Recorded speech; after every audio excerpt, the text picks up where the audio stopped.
Yes people, good morning, good evening, good afternoon. जो video देख रहा हूं सबके लिए, कैसे हैं आप सब लोग बेटा? ओके, एक बार फिर से स्वागत है आप सबका हमारे नए लेक्चर में। गाइस, आज की क्लास में हम लोग जो है वो करने वाले हैं हमारे हायर एजुकेशन के अमेंडमेंट का, जो हमने चैप्टर नंबर 6 शुरू किया हुआ है, उसके एक नए टॉपिक को, जिसके अंदर आज हम लोग जो है वो तीन टॉपिक जो है वो कवर करेंगे आज वाले लेक्चर में।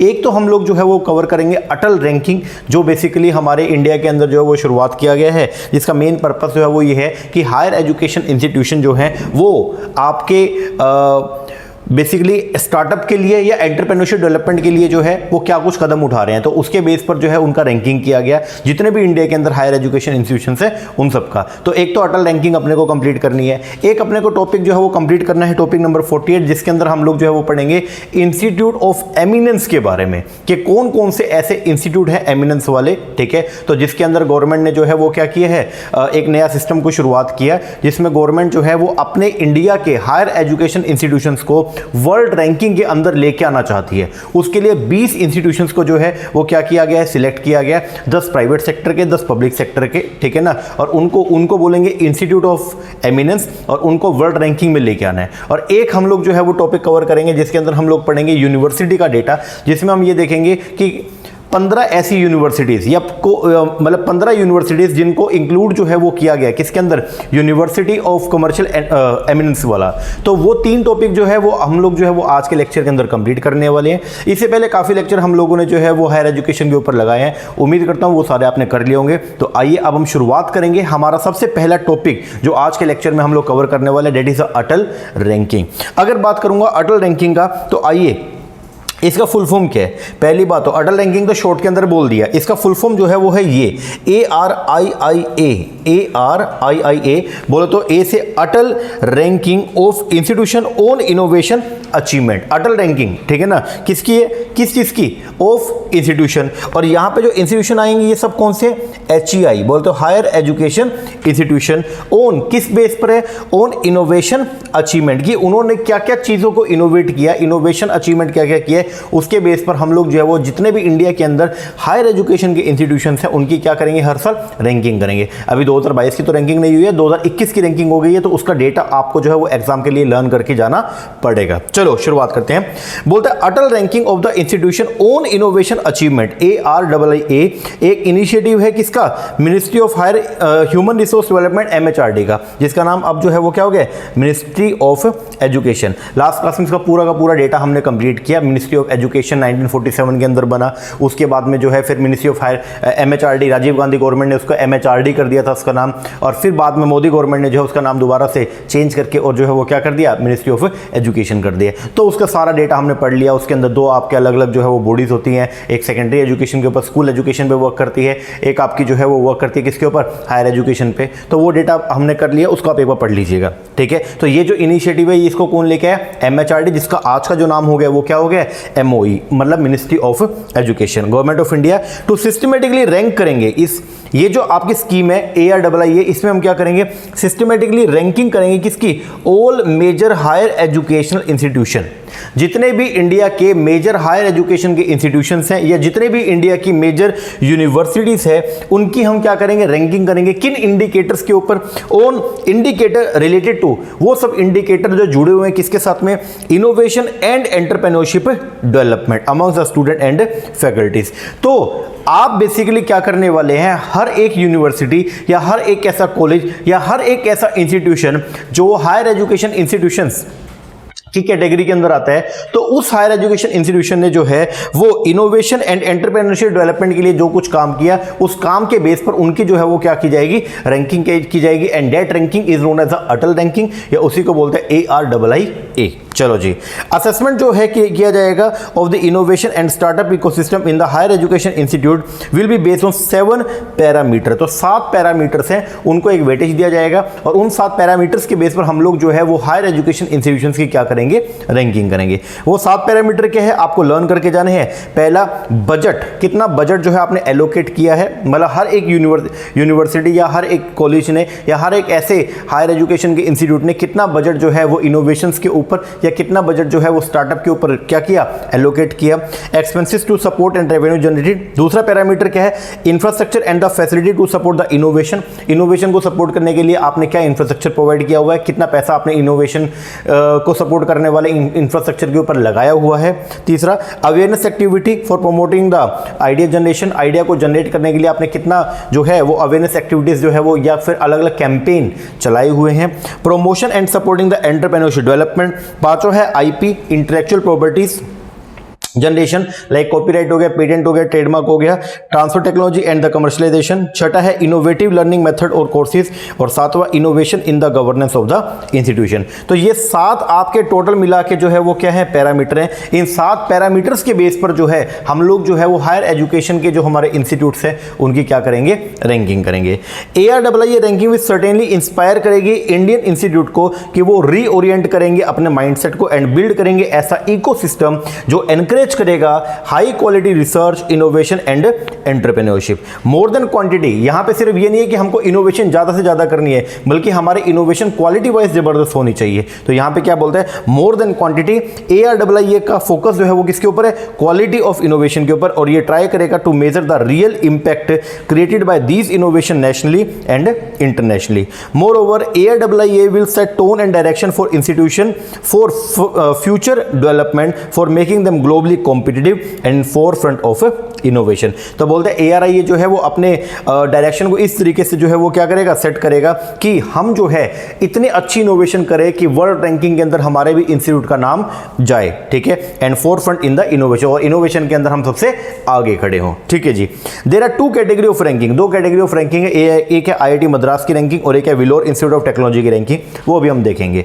अब यहां पे जो है जो हम रैंकिंग करेंगे तो उसके लिए 7 अलग अलग जो है वो रैंकिंग की जाएगी। 7 तो पैरामीटर है, वो पैरामीटर तो अलग हो गया, और जब अटल रैंकिंग करेंगे तो कॉलेजेस का अलग होगा, यूनिवर्सिटीज का अलग होगा, इस तरीके से 7 अलग अलग जो है वो क्या किया जाएगा, रैंकिंग। पहले ये 5 ही चीजें थी, लेकिन अब के टोटल मिला के कितनी रैंकिंग होगी, रैंकिंग का जो लिस्ट है वो कितना हो गया, 7 लिस्ट जो है वो अलग अलग निकलेगी, ठीक है ना। लेकिन यहां पर थोड़ा सा आपको बता दूं, जो ये अटल रैंकिंग का जो शुरुआत किया गया, तो पहली रैंकिंग जो है वो शुरुआत किया गया कब 2019 में, दूसरी रैंकिंग का जो सेशन चला 2020 वाला, और अब है लेटेस्ट जो आपको करके जाना है 2021 वाला। तो यहां पे क्या लिखा है, फर्स्ट रैंकिंग जो है ना ARII का वो स्टार्ट हुआ 2019 में, सेकंड 2020 में, और थर्ड एडिशन जो है आया 2021 में। ये जो एडिशन था ARII रैंकिंग का, उसने इंट्रोड्यूस किया एक special framework for non technical institution.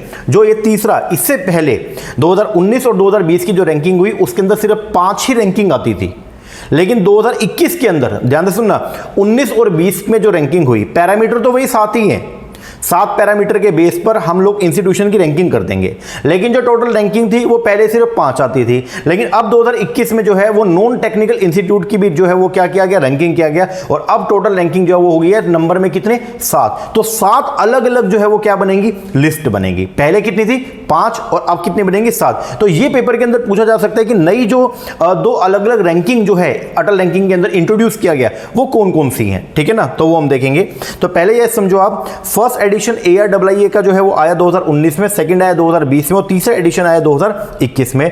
ये जो एडिशन था ARII का, इसने इंट्रोड्यूस किया एक special framework for non technical institutions के लिए, जो फर्दर स्ट्रेंथन करेगा the innovation and entrepreneurship ecosystem in the Indian higher education institute. Newly introduce दो न्यू नॉन टेक्निकल कैटेगरी जो है वो क्लासीफाई किया गया हायर एजुकेशन इंस्टीट्यूशन में, और 2 इसकी सब कैटेगरी बनाया गया। अब एक एक करके आगे देखेंगे। अभी के लिए फिलहाल 2021 की जो रैंकिंग है वो आएगी 5 तरीके से। अब क्या है, 2 कैटेगरी है, एक है पब्लिकली फंडेड इंस्टीट्यूशन, एक है प्राइवेट फंडेड या सेल्फ फाइनेंस इंस्टीट्यूशन। जो पब्लिकली फंडेड इंस्टीट्यूशन है उसके अंदर जो रैंकिंग बनेगी वो ऐसे बनेगी। पहला, इंस्टीट्यूट ऑफ नेशनल इंपॉर्टेंस, जो आपके NIT IITs हैं ये सब, central university and the CFTI। दूसरी रैंकिंग आएगी किसकी, स्टेट यूनिवर्सिटीज या डीम्ड यूनिवर्सिटी की। तीसरी रैंकिंग आएगी गवर्नमेंट एंड एडेड कॉलेज जो है उनकी, चौथी रैंकिंग आएगी प्राइवेट और सेल्फ फाइनेंस यूनिवर्सिटी की, पांचवी रैंकिंग आएगी प्राइवेट या सेल्फ फाइनेंस कॉलेज की, और दो अलग से रैंकिंग जो और जोड़ेंगे वो अब आगे और देखते हैं। वो दो रैंकिंग ये आएगी, अब ये समझो पहले तो कौन कौन सी। एक आएगा institute of national importance central university and CFI ये रैंकिंग, और एक आएगी जनरल नॉन टेक्निकल ये रैंकिंग आएगा। अब एक एक करके हम देखते हैं। सबसे पहली रैंकिंग जो है वो क्या, 2021 की जो रैंकिंग है टोटल मिला के जो 7 अलग अलग रैंकिंग है उसमें सबसे पहले नंबर पे कौन कौन से इंस्टीट्यूट है ये आपको लर्न करके जाना है। पहला इंस्टीट्यूट ऑफ नेशनल इंपोर्टेंस के अंदर जो है वो पहला जो आपको रैंक मिला है वो किसको मिला, national institute of technology Madras को।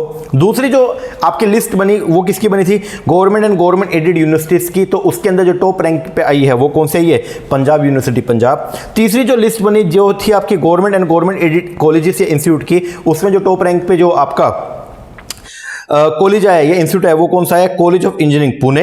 फिर चौथी जो लिस्ट बनी थी प्राइवेट और सेल्फ फाइनेंस यूनिवर्सिटीज की, उसके अंदर पहले नंबर पे जो आया वो आया है Kalinga Institute of Industrial Technology Khordha Odisha. और पांचवी जो लिस्ट बनी जो थी आपकी किसकी, प्राइवेट और सेल्फ फाइनेंस्ड कॉलेज की, उसके अंदर जो आपका पहले नंबर पे जो आया है वो है महाराष्ट्र का एक institute GH Raisoni college of engineering. और जो छठी लिस्ट बनी है वो किसकी, institute of national importance central university non technical, उसके अंदर पहले नंबर पे आई है इग्नू। और जो सातवीं लिस्ट है जनरल नॉन टेक्निकल की, उसमें पहले नंबर पे जो है वो आया है entrepreneurship development institute of India Gujarat. तो ये टोटल मिला के जो है वो 7 अलग अलग जो है वो ARIA के अंदर जो है वो क्या आई है, रैंकिंग की आपकी कैटेगरीज बनाई गई है, और उन 7 अलग अलग कैटेगरी में पहले पहले नंबर पे जो आया है वो आपको मैंने बता दिया। ओके, तो ये आपको जो है वो लर्न करके जाना है एग्जाम पर्पस के लिए। कर लोगे जी सर, चलो अब आगे बढ़ते हैं। इसके बाद अगला जो टॉपिक आ रहा है that is the institute of eminence. अगर बात करूंगा इंस्टीट्यूट ऑफ एमिनेंस का, तो पहले तो ये जो स्कीम है 2018 के अंदर इस स्कीम को लॉन्च किया गया। इस स्कीम का मेन उद्देश्य क्या था, पहला समझिएगा। इस स्कीम का ये जो इंस्टीट्यूट ऑफ एमिनेंस जो स्कीम को लॉन्च किया गया 2018 में, इसका मेन उद्देश्य ये था कि हम इंडिया के हायर एजुकेशन सिस्टम को टॉप की जो टॉप रैंकिंग होती है, ग्लोबल रैंकिंग जो होती है वर्ल्ड के अंदर, जो पूरे वर्ल्ड के जितने भी हायर एजुकेशन इंस्टीट्यूट है अलग अलग देशों में, उनकी रैंकिंग जो की जाती है, उनकी लिस्ट के अंदर हम हमारे इंडिया के इंस्टीट्यूशन को भी जो है वो क्या करवाना चाहते हैं, इंक्लूड करवाना चाहते थे। तो उसके लिए जो है वो 2018 के अंदर जो है एक स्कीम को लॉन्च किया गया, जिसके अंदर हम लोग जो है वो अपने इंडिया के 20 ऐसे इंस्टीट्यूट्स को या हायर एजुकेशन इंस्टीट्यूशंस को क्या करेंगे, कैटेगराइज करेंगे। ठीक है, 20 का नाम देंगे और उन 20 को बोल देंगे they are the institute of eminence, और उनको स्पेशल फंड प्रोवाइड करेंगे, उनको पैसा देंगे ताकि वो ऐसा इंफ्रास्ट्रक्चर डेवलप कर सके जिसको हम ये बोल सकें कि these are the institute of eminence, और ये वर्ल्ड रैंकिंग के अंदर आ सकते हैं। तो उसके लिए 2018 के अंदर जो है वो एक स्कीम को लॉन्च किया गया, that is the institute of eminence. क्यों आया था, ऊपर छोटा सा पहले बता दिया, to secure top global ranking, मतलब हम भी अपने इंस्टीट्यूट, हमारे इंस्टीट्यूट जो है वो टॉप ग्लोबल रैंकिंग के अंदर जो है अपना नाम दर्ज करवा सके, उसके लिए स्कीम को लॉन्च किया गया। अब एक बात आप समझिएगा, टॉप ग्लोबल रैंकिंग में अगर हमको अपने इंस्टीट्यूट्स को लेके आना है तो नेचुरल बात है हमारे इंस्टीट्यूट के अंदर ऐसा कुछ खास होना चाहिए ना। हमारे जो यहाँ के कॉलेजेस हैं, हमारे जो यहाँ की यूनिवर्सिटीज़ हैं, हमारा जो यहाँ के टेक्निकल इंस्टीट्यूट्स हैं, मैनेजमेंट इंस्टीट्यूट्स हैं, उनके अंदर कुछ ऐसा खास होना चाहिए कि वो अपना वर्ल्ड रैंकिंग के अंदर नाम दर्ज करवा सके।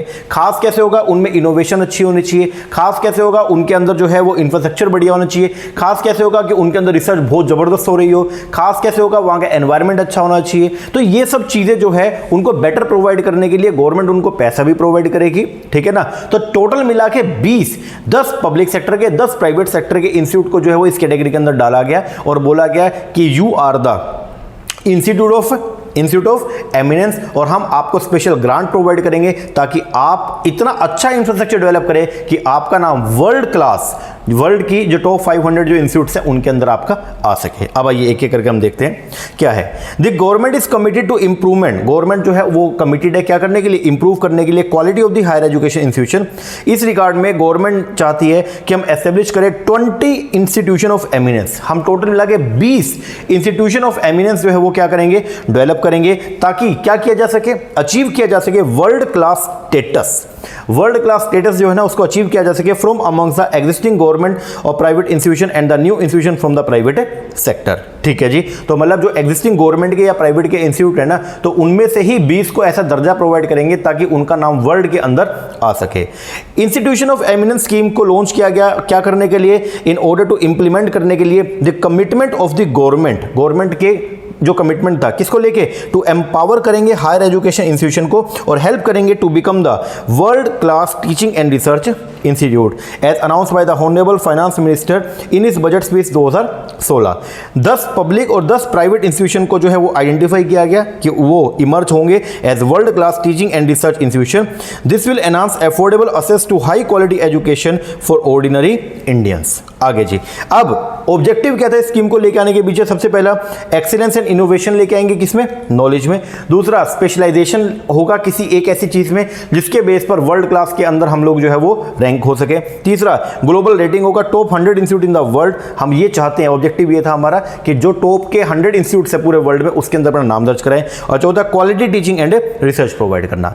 अब क्राइटेरिया क्या है, मतलब हमने ये बोल दिया कि जो इंस्टीट्यूट ऑफ एमिनेंस है उनको बहुत सारे बेनिफिट मिलेंगे, लेकिन अब हर कोई चाहेगा कि मैं आ जाऊं इसके अंदर, हर कोई यूनिवर्सिटी चाहेगी कि मैं आ जाऊं इसके अंदर, क्योंकि अगर वो उसके अंदर आती है तो उसको फंडिंग मिलेगी गवर्नमेंट से, उसको जो है ऑटोनॉमी मिल जाएगा, अपने हिसाब से काम कर सकती है, बहुत सारे ऐसे फायदे मिलेंगे जो हर यूनिवर्सिटी या हर इंस्टीट्यूशन चाहेगा कि मुझे मिले। तो उसके लिए गवर्नमेंट ने क्राइटेरिया बता दिया। गवर्नमेंट बोल रही है ये क्राइटेरिया, अगर आप इस क्राइटेरिया में लाए करते हो तो आप एलिजिबल हो कि आप इंस्टीट्यूट ऑफ एमिनेंस की कैटेगरी के अंदर आ सकते हो। अब वो क्राइटेरिया क्या है, लर्न करके जाना पड़ेगा। पहले उसका जो आपकी condition it is the global या नेशनल रैंकिंग होनी चाहिए। आपका NIRF की जो रैंकिंग है उसके टॉप 50 के अंदर आप आते हो, और जो वर्ल्ड की इंटरनेशनल रिकॉग्नाइज रैंकिंग होती है उसके टॉप 500 में अगर आप आते हो तो आप एलिजिबल हो कि आप इंस्टीट्यूट ऑफ एमिनेंस की कैटेगरी के अंदर आ सकते हो। ठीक है, उसके बाद और भी बहुत सारे बेंचमार्क हैं, उनको चेक करना पड़ेगा, लेकिन जो इनमें नहीं आता, मतलब NIRF के 50 रैंकिंग में नहीं आता इंडिया का कोई ऐसा इंस्टीट्यूट,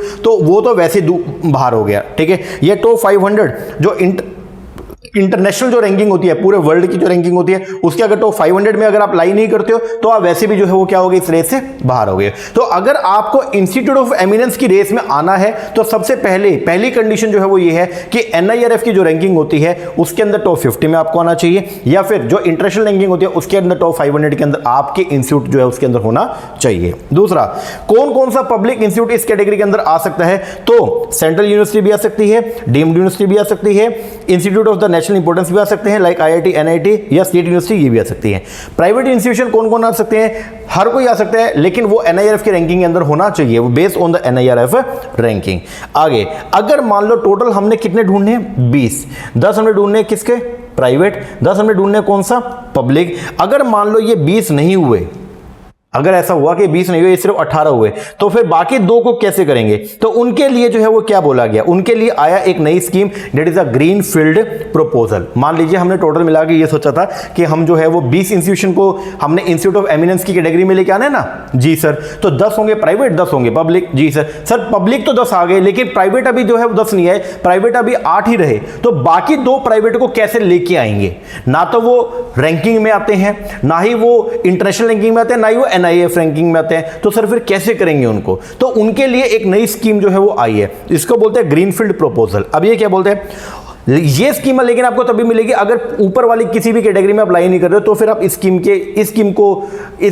की कंडीशंस को आप पूरा करना, अगर कर दिया तो आप इंस्टीट्यूट ऑफ एमिनेंस की कैटेगरी में आ सकते हो। अब वो क्या है, बोलता है ग्रीनफील्ड प्रपोजल में only after exhaust the above criteria, ऊपर वाले क्राइटेरिया को एग्जॉस्ट करने के बाद, if any slot remain vacant, अगर कुछ सीट वैकेंट रह गई है, वो 20 में से अगर कुछ सीट वैकेंट रह गई, तो कंसिडरेशन जो है वो दिया जाएगा किसको, rest to the established greenfield proposal. अब इसमें जो है वो क्या, ग्रीनफील्ड इंस्टीट्यूशन, जो नया, जो ग्रीनफील्ड मतलब नया, ग्रीनफील्ड का मतलब क्या होता है, नया, तो वो जो नया इंस्टीट्यूशन है वो get a 3 year period to establish, उसको 3 साल के अंदर अपने आप को एस्टेब्लिश करना पड़ेगा और उसको ऑपरेशनलाइज करना पड़ेगा अपने इंस्टीट्यूशन को, तो आपको इंस्टीट्यूट ऑफ एक्सीलेंस के अंदर हम लेके आ सकते हैं।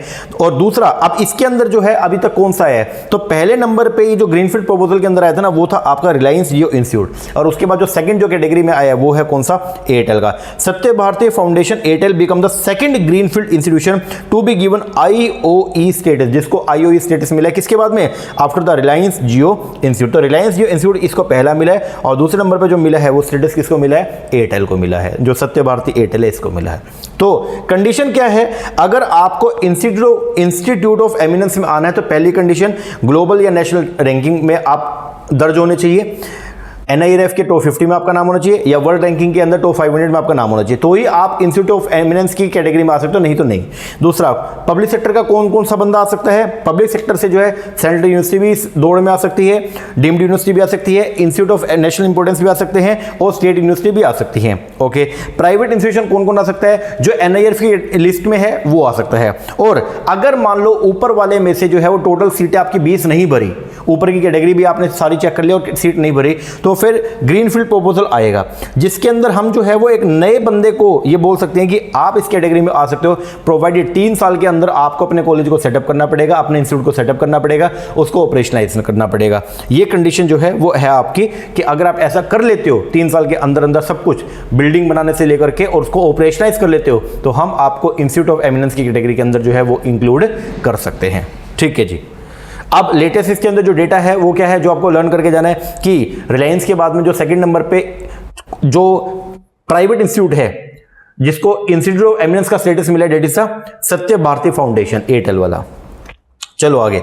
अब अगर मान लो आपका इंस्टीट्यूट, अगर आपका हायर एजुकेशन इंस्टीट्यूशन अगर किस कैटेगरी में आ गया, इंस्टीट्यूट ऑफ एमिनेंस की कैटेगरी में आ गया, तो उसको क्या क्या फायदे मिलेंगे, आइए फायदे देखते हैं। पहला, government institution to get additional funding, government से 1000 करोड़ रुपए तक की आपको फंडिंग मिल सकती है। दूसरा, सिलेक्टेड इंस्टीट्यूशन जो है उसको कंप्लीट एकेडमिक और एडमिनिस्ट्रेटिव ऑटोनॉमी होगी कि आप अपने हिसाब से अपने एकेडमिक स्ट्रक्चर को मेंटेन कर सकते हैं, गवर्नमेंट बीच में इंटरफेयर नहीं करेगी। तीसरा, institution of eminence will have complete financial autonomy, आपको पूरी फाइनेंशियल ऑटोनॉमी मिलेगी कि आप अपने पैसे को जैसा मन चाहे आप वैसा, ऐसा नहीं कि अपनी प्राइवेट यूजेस के लिए, ना ना ना, आप जैसा मन चाहे उसको वैसा यूज कर सकते हैं, स्पेंड कर सकते हैं, रिसोर्स रेस एंड एलोकेटेड। आगे, एकेडमिक कोलैबोरेशन कर सकते हैं फॉरेन के इंस्टीट्यूशंस के साथ में बिना किसी गवर्नमेंट की अप्रूवल के। आगे, आप फ्रीडम है आपको कि आप एडमिट करेंगे फॉरेन स्टूडेंट्स को भी, आप अपने इंस्टीट्यूट के अंदर एडमिशन दे सकते हैं, लेकिन फॉरेन जो स्टूडेंट्स हैं वो डोमेस्टिक स्टूडेंट का ओनली 30% ही होंगे। अगर डोमेस्टिक 100 बच्चे हैं तो ओनली 30 बच्चे आप फॉरेन के लोगों को भी जो है वो अपने इंडिया के अंदर एडमिशन दे सकते हैं। आगे, फ्लेक्सिबिलिटी है इन fixing the curriculum and syllabus, आप अपने हिसाब से करिकुलम और आपका जो सिलेबस है उसको आप डिफाइन कर सकते हैं। एंड यूजीसी इंस्पेक्शन की जो है वो आपके इंस्टीट्यूट के लिए कोई भी रिक्वायरमेंट नहीं है। तो अगर आपका इंस्टीट्यूट ऑफ एमिनेंस की कैटेगरी के अंदर आ गया तो फिर आपको ये सब बेनिफिट जो है वो मिलेंगे, ये सब बेनिफिट आपको मिलेंगे। ठीक है जी। अब इसके बाद में ना एक टॉपिक और आता है, that is a college for potential for excellence, CPE जिसको बोलते हैं, college for potential of excellence. तो ऐसा कॉलेज ध्यान से सुनना, ये 9th जो आपका 5 ईयर प्लान था उसके अंदर इस जो टॉपिक को जो है इंक्लूड किया गया। उसके बाद में college with potential for excellence के अलावा जो है वो आ गया university with potential for excellence, उसको अगला टॉपिक के अंदर देखेंगे। अभी पहले इसको समझते हैं, ये क्या है।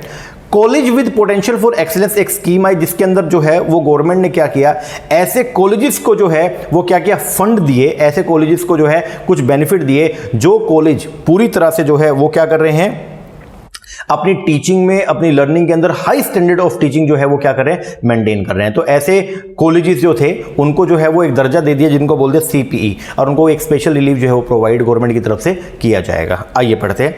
College with potential for excellence scheme जो है उसको इसमें हमने आइडेंटिफाई किया ऐसे कॉलेजेस को विच हैव अटेन्ड द, जिन्होंने अटेन किया हाई स्टैंडर्ड, ऐसे कॉलेज जिन्होंने अटेन किया high standard in teaching, research and extension activity and hold किया है प्रॉमिस ऑफ एक्सीलेंस। ठीक है ना। तो ऐसे सारे कॉलेजेस जिन्होंने क्या किया है, हाई स्टैंडर्ड मेंटेन किया है टीचिंग में, रिसर्च में, और एक्सटेंड किया एक्टिविटी एंड होल्ड किया प्रॉमिस ऑफ एक्सीलेंस, तो ऐसे कॉलेजेस को एक दर्जा दिया जिसको बोल दिया CPE, college with potential for excellence. आगे, एक college selected under the CPE scheme is provided substantial fund, जो कॉलेज को इस स्कीम में अगर हमने सिलेक्ट कर लिया तो उसको क्या दिया जाएगा, फंड प्रोवाइड किया जाएगा कि वो इंप्रूव कर सके और स्ट्रेंथन कर सके अपने इंफ्रास्ट्रक्चर को। उसको गवर्नमेंट पैसा प्रोवाइड करेगी ताकि वो अपने बिल्डिंग को, अपने इंफ्रास्ट्रक्चर को और भी अच्छा कर सके, जो हेल्प करेगा in attain the further higher academic standard, जिससे आपके हायर एकेडमिक स्टैंडर्ड और भी क्या होंगे, इंप्रूव होंगे। तो क्या क्या पैरामीटर है, मतलब कौन सा कॉलेज इस स्कीम के अंडर आ सकता है। पहली बात तो स्कीम क्या है, वो सारे कॉलेज जिन्होंने अपने टीचिंग में, अपनी रिसर्च में या एक्सटेंशन एक्टिविटी में हाई स्टैंडर्ड जो है वो क्या किया, मेंटेन किया है, तो ऐसे सारे कॉलेजेस को बोल देंगे CPE, college with potential for excellence. और इस कैटेगरी में अगर आप आते हो तो गवर्नमेंट आपको अलग से पैसा प्रोवाइड करेगी जिसको आप यूज कर सकते हो अपनी एक्सीलेंस के ऊपर। अब इसके अंदर क्या क्या पैरामीटर हैं भाई आपको अगर मान लो इस स्कीम में आना है तो क्या क्या पैरामीटर है, तो पैरामीटर जो है जो असिस्ट करेंगे कॉलेज को इस स्कीम में आने के लिए, वो सबसे पहले नंबर पे आएगा ट्रांसपेरेंसी इन द एडमिशन। आपके जो एडमिशन है उनके अंदर ट्रांसपेरेंसी होना चाहिए, मतलब कोटा बूटा सिस्टम या ये सब चीज़ें जो है, या मतलब बैकडोर से आपने एडमिशन दिया किसी को, तो वो चीज़ नहीं होनी चाहिए। दूसरा, कंसिस्टेंट एकेडमिक इंप्रूवमेंट आप लगातार करेंगे। तीसरा, introduction of the innovation the curriculum, curriculum के अंदर आप इनोवेशन लेके आएंगे। चौथा, improvement of the college library. पांचवा, यूज करेंगे आईटी या अदर टेक्नोलॉजी का inspect of the academic and administrative activity of the colleges. छठा, पार्टिसिपेट करेंगे in the sports, other curricular and the extra curricular activity by the student. फिर research output भी आना चाहिए, मतलब आपने प्रॉपर जो है अपना ध्यान रिसर्च के ऊपर भी दिया है। आगे, help provided to the poor student, इसको भी आपने मदद प्रोवाइड की है। Participation in the community affair, evidence of the concern for environment, इसको भी आपने एनवायरमेंट का भी आपने ध्यान रखा है। And introduction of the vocational courses and the skill oriented program. तो ये वो सारे पैरामीटर हैं जिन पैरामीटर के बेस पर एक कॉलेज को जो है वो इस स्कीम, जो सीपीई स्कीम है, कॉलेज विद पोटेंशियल, जिसके पास में पोटेंशियल एक्सीलेंस होने का, उस स्कीम के अंदर आप आ सकते हैं। तो ये आपको जो है वो लर्न करना पड़ेगा कि कौन कौन से ऐसे पैरामीटर हैं। और अगर आपका कॉलेज इसके अंदर आ गया तो फिर क्या होगा, गवर्नमेंट की तरफ से पैसा मिलेगा, जिससे आपका इंफ्रास्ट्रक्चर और भी क्या होगा, डेवलप होगा, और आप जो है वो एमिनेंस इंस्टीट्यूट की कैटेगरी के अंदर भी आ सकते हैं। ये तो था किसके लिए, कॉलेजेस के लिए। अब यूनिवर्सिटी के लिए भी जो है एक स्कीम जो है वो क्या किया गया, लॉन्च किया गया है। अब वो स्कीम क्या है, तो जो 5 ईयर प्लान होता है अपना, उसके अंदर 5 ईयर प्लान के अंदर जो है 9th 5 ईयर प्लान के अंदर इस स्कीम को जो है वो लेके आया गया। आज की डेट में इस स्कीम का नाम क्या, पहले तो ये समझो, पहले university with potential for excellence. इसमें कौन आ रहा है, university with potential for excellence.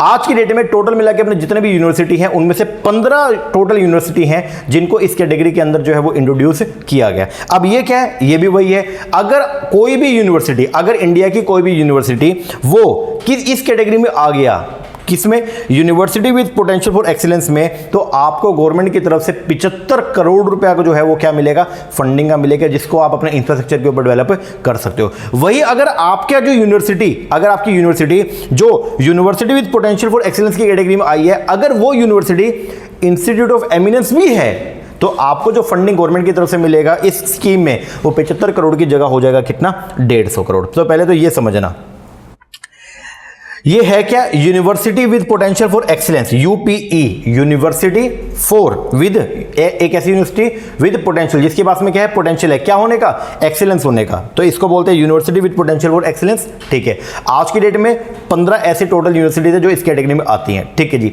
अगर आपकी यूनिवर्सिटी इस कैटेगरी में आ गया तो फिर क्या होगा सर, अगर हमारी यूनिवर्सिटी इस कैटेगरी के अंदर आ गई तो हमारी यूनिवर्सिटी को टोटल मिला के गवर्नमेंट की तरफ से 75 करोड़ रुपया इस स्कीम के अंदर मिलेगा अपने इंफ्रास्ट्रक्चर को और भी डेवलप करने के लिए। लेकिन अगर हमारी यूनिवर्सिटी जो इस स्कीम में आई है, अगर वो साथ के साथ में यूनिवर्सिटी या फिर इंस्टीट्यूट ऑफ एमिनेंस कैटेगरी में भी है, तो इस स्कीम में हमारी जो फंडिंग है गवर्नमेंट से 75 करोड़ की जगह हो जाएगी कितनी, 150 करोड़। तो इधर लिखा मैंने, वैसे फंडिंग कितनी है यूपीई के अंदर, वो मिलेगा 75 करोड़ का।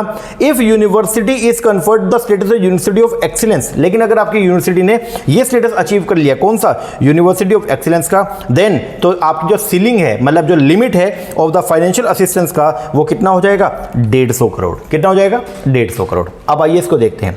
बोलते हैं ड्यूरिंग द 9th प्लान, जो 9th नोवा 5 ईयर प्लान जो आया था, उस पीरियड में यूजीसी ने इनिशिएट किया एक प्रोग्राम जिसमें हम प्रोवाइड करेंगे सब्सटेंशियल सपोर्ट टू द किसको, सिलेक्टेड यूनिवर्सिटी को with potential for excellence. The intention, हमारी यहां पे जो इच्छा थी वो क्या थी, to make these Indian university comparable to the world class university. हम ये चाहते हैं कि हमारे इंडिया की यूनिवर्सिटी जो है वो वर्ल्ड क्लास यूनिवर्सिटी के अंदर जो है वो शामिल हो पाए। ठीक है, अब पहले ऊपर देख लो, हमारा इसका जो मेन ऑब्जेक्टिव क्या था, यूपी का main objective to reach the world class standard in the chosen और फोकस एरिया और डोमेन। तो हमने जो एरिया, जिस एरिया के लिए, जिस मोटिव के लिए यूनिवर्सिटी बनी है, तो उस एरिया के अंदर हम अपनी यूनिवर्सिटी को जो है वो वर्ल्ड के अंदर जो है वो दर्ज करवाना चाहते हैं। ठीक है जी, अब आइए देखते हैं। तो ये बोलता है इंटेंशन क्या थी, इंटेंशन ये थी to make this Indian university, कि हम हमारे इंडियन यूनिवर्सिटी को कंपेरेबल बनाना चाहते हैं, किससे, वर्ल्ड क्लास यूनिवर्सिटी से, बाय अनेबल देम, और हम उनको क्या, कैसे करेंगे, उनको अनेबल करवाएंगे, उनको प्रोवाइड करेंगे to adapt the modern method of teaching, उनको मॉडर्न मेथड ऑफ टीचिंग को अडॉप्ट करवाएंगे एंड लर्निंग। आगे डेवलप करेंगे learner friendly lecture material, changing their evaluation method and strive for excellence to sustain themself in the competitive world, ताकि वो भी world class जो universities है उनके साथ में कंधे से कंधा मिलाकर चल सकें। तो उसके लिए ये स्कीम जो है वो लॉन्च किया गया। आगे जी, अब क्या क्या कंडीशन है अगर आपको इसमें यूपीई के अंदर आना है, अगर आपको अपने यूनिवर्सिटी को यूपी कैटेगरी के अंदर लेके आना है तो उसके लिए कंडीशन क्या, पहला accreditation of the NAAC, NAAC में आपको 5 स्टार का जो है वो रेटिंग मिला हुआ in the 5 point grading system में, और अगर 9 पॉइंट ग्रेडिंग सिस्टम है तो उसके अंदर आपको कम से कम A ग्रेड जो है वो मिला हुआ हो। अगर आपको ये सब मिला है तो आप इस कैटेगरी के अंदर आ सकते हैं। दूसरा, आपकी यूनिवर्सिटी के अंदर एक वेल एस्टेब्लिश और regularly functioning internal quality assurance cell होना चाहिए, जो नैक जो रिकमेंड करता है, ताकि आपके टीचर्स की क्वालिटी जो है उसको क्या किया जा सके, एश्योर किया जा सके कि वो बेटर क्वालिटी प्रोवाइड कर रहे हैं। तो उसके लिए आप अलग से जो है वो क्या करेंगे, एक इंटरनल क्वालिटी एश्योरेंस सेल जो है प्रोवाइड करेंगे। अगर ऐसा है तो आप इस कैटेगरी में आ सकते हो। तीसरी कंडीशन क्या है, प्रिपेयर करेंगे ईयरली रिपोर्ट, हर साल जो है रिपोर्ट प्रोवाइड आप प्रिपेयर करेंगे किसका, फॉर क्वालिटी सस्टेंस का एंड एनहांसमेंट का since the last accreditation by the NAAC, जो नैक ने आपको एक्रेडिटेशन प्रोवाइड किया उसके बेस पर आप हर साल जो है वो क्या करेंगे, क्वालिटी सस्टेनेबल और उसको आपने एनहांसमेंट के लिए क्या कुछ काम किया उसके लिए हर साल रिपोर्ट जो है वो क्या करेंगे, पब्लिश करेंगे। और चौथा, at least 1 centre for the advance study, कम से कम 1 सेंटर होना चाहिए एडवांस स्टडी के लिए, या कम से कम 2 डिपार्टमेंट होना चाहिए और the special assistance in any subject. ये 4 कंडीशन है। अगर आपकी यूनिवर्सिटी ये चारों कंडीशन, ये चारों पैरामीटर को पूरा करते हैं तो आप यूपीई की कैटेगरी के अंदर आ सकते हैं। ठीक है जी, अगर आप इसमें आगे तो आपको मिलेगा एकेडमिक फ्रीडम। तो खैर एकेडमिक फ्रीडम पर्सनल लेवल पे, ये सब लेवल वो बस नाम पढ़ लीजिएगा, ज़्यादा कोई काम का नहीं है। बस आप ये टॉपिक समझो, एकेडमिक फ्रीडम का मतलब क्या होता है। एकेडमिक फ्रीडम का मतलब है जिसके अंदर हम जो है वो आपको क्या, आप अपने आइडियाज को एक्सप्रेस कर सकते हो विदाउट द इंटरफेरेंस, बिना किसी गवर्नमेंट की या बिना किसी अथॉरिटी की इंटरफेरेंस के बिना आप जो है अपने आइडियाज को जब एक्सप्रेस कर पाओ तो उसको बोलते हैं हम लोग क्या, एकेडमिक फ्रीडम है। अब यहां पे क्या है, academic freedom is generally defined, academic freedom को डिफाइन करते हैं as a freedom of member of the academic community assembled in the college and university, जो अंडरलाइन करेगा effective performance of their function of teaching, learning, practice of the arts and research. तो ये बस topic ध्यान रखना, academic freedom का मतलब जो है वो क्या होता है, जब आप बिना किसी इंटरफेरेंस के, बिना किसी गवर्नमेंट की इंटरफेरेंस के या बिना किसी अथॉरिटी की इंटरफेरेंस के आप अपने आइडियाज को अगर एक्सप्रेस कर पाओ तो हम बोलते हैं कि आपको क्या है, एकेडमिक फ्रीडम है। ठीक है जी, इसके बाद फिर ये परफॉर्मेंस अप्रेजल सिस्टम, इसको तो लर्न कर लेना, कोई ज्यादा काम का नहीं। हाँ, अब ये जो है ये क्या है, यूपी जो यूनिवर्सिटी जो है थी आपकी, जो हम टॉपिक पढ़ रहे हैं, और एक है यूओई, यूनिवर्सिटी ऑफ एक्सीलेंस, ठीक है ना, एमिनेंस एक्सीलेंस वाला। तो इसका टेन्योर क्या रहेगा, तो 3 फेज के लिए जो है वो आपको ये बेनिफिट मिलेगा। एक फेज जो है वो होगा कितने साल का, 5 साल का। तो मतलब मैक्सिमम 15 साल के लिए ही आपको इस स्कीम के अंदर जो है वो बेनिफिट मिल सकता है। मतलब मान लो अगर आपने हर साल जो है वो क्राइटेरिया फुलफिल कर दिया, तो एक जैसे आज क्राइटेरिया फुलफिल कर दिया तो 5 साल के लिए आपको स्टेटस मिल जाएगा, फिर दोबारा कर दिया फिर 5 साल, फिर दोबारा कर दिया 5 साल, उसके बाद भी कर दिया तो अब आपको कोई स्टेटस नहीं मिलेगा। तो मैक्सिमम जो टेन्योर रहेगा ना इस स्कीम के अंदर, चाहे आपका इंस्टीट्यूट ऑफ एमिनेंस वाला हो चाहे आपका यूनिवर्सिटी वाला हो, तो उसके अंदर आपको जो मिलेगा मैक्सिमम कितना है, 3 फेज के लिए। तो टेन्योर कितना, 3 फेज, और एक फेज में टाइम पीरियड कितना है, 5 साल। तो मैक्सिमम 15 साल के लिए आपको जो है वो ये बेनिफिट मिल सकता है। ओके जी सर, लो जी, ये टॉपिक हमारा कंप्लीट हो गया। तो ये जो हमने पढ़ा है इसमें क्या था, university with potential for excellence. इससे पहले हमने पढ़ लिया college with potential for excellence, उससे पहले हमने पढ़ा इंस्टीट्यूट ऑफ एमिनेंस, और उससे पहले हमने जो है वो पढ़ा अटल रैंकिंग के बारे में। ओके जी सर, लो जी, ये लेक्चर हमारा हुआ खत्म, इसको आप कीजिएगा। इससे पहले हम लोग जो है वो MHRD का डेटा, मिनिस्ट्री ऑफ एजुकेशन वाला डेटा जो है वो हम लोगों ने कंप्लीट किया था। उससे पहले हमने और भी बहुत सारे रैंकिंग वाला टॉपिक जो है कंप्लीट किया, ठीक है ना। तो आप उसको साथ साथ लर्न करते रहना, क्योंकि ये आपका सीक्वेंस में चलने वाली चीज़ तो है नहीं। तो ये सेग्रीगेटेड टॉपिक्स हैं, इसीलिए आप इसको लिंकेज में पढ़ नहीं पाओगे। जो चीज़ लिंकेज में होती है तो वो लर्न भी रहती है, लेकिन क्योंकि ये सेग्रीगेटेड है, हर एक स्कीम जो है वो अलग अलग है, तो लर्न करने में थोड़ा सा, उसको रिटेन करने में थोड़ा डिफिकल्टी है। लर्न हो जाएगा, समझा दिया आपको, समझ में भी आ जाएगा, लेकिन रिटेन कर पाना वो थोड़ा सा डिफिकल्ट है। तो रिटेन करने के लिए क्या करना है, रूटीन में थोड़ा थोड़ा जो है वो क्या करो, उसको रिवाइज भी करते रहो। तो रिवीजन अगर करते रहोगे ना, फिर चीजें आपको जो है वो याद भी रहेंगी। ओके जी सर। लो जी, ये कंप्लीट हुआ। लेक्चर कैसा लगा कमेंट करके जरूर बताइएगा। अच्छा लगा अच्छा कमेंट कीजिएगा, कोई कमी लगी है वो भी बताइएगा, ठीक है ना। और अगर आप हमारा ऑनलाइन बैच लेना चाहते हैं जो हमने दिसंबर के लिए भी स्टार्ट किया हुआ, दिसंबर 2022 के लिए, तो आप वो ले सकते हैं। उसके लिए हम लोग आपको पेपर नंबर 1 प्लस में paper number 2 commerce as well as management दोनों के वीडियो लेक्चर प्रोवाइड करवाएंगे। दोनों का स्टडी मेट आपको हम लोग जो है वो आपके होम एड्रेस के ऊपर प्रोवाइड करवाएंगे। हर एक उसकी सब्जेक्ट की हमारे पास में सेपरेट किताबें होती हैं। तो जैसे हायर एजुकेशन पढ़ रहे हैं, ये उसका बुक हो गया पेपर 1 का। ये हमारी पेपर नंबर 2 की जो है वो बुक्स हैं, स्टैट्स का बुक हो गया, ये हमारा फाइनेंशियल सिक्योरिटी मैनेजमेंट का बुक हो गया। इस तरीके से सारी किताबें आपके घर पे आएंगी। तो अगर आप इंटरेस्टेड हैं, नीचे नंबर है, इस पर कॉल करके या व्हाट्सएप करके आप ऑनलाइन बैच की जो है वो इंक्वायरी कर सकते हैं। ओके जी सर, चलो ये करो, बाकी मिलते हैं हमारे नेक्स्ट सेक्शन में। तब तक के लिए थैंक यू वेरी मच।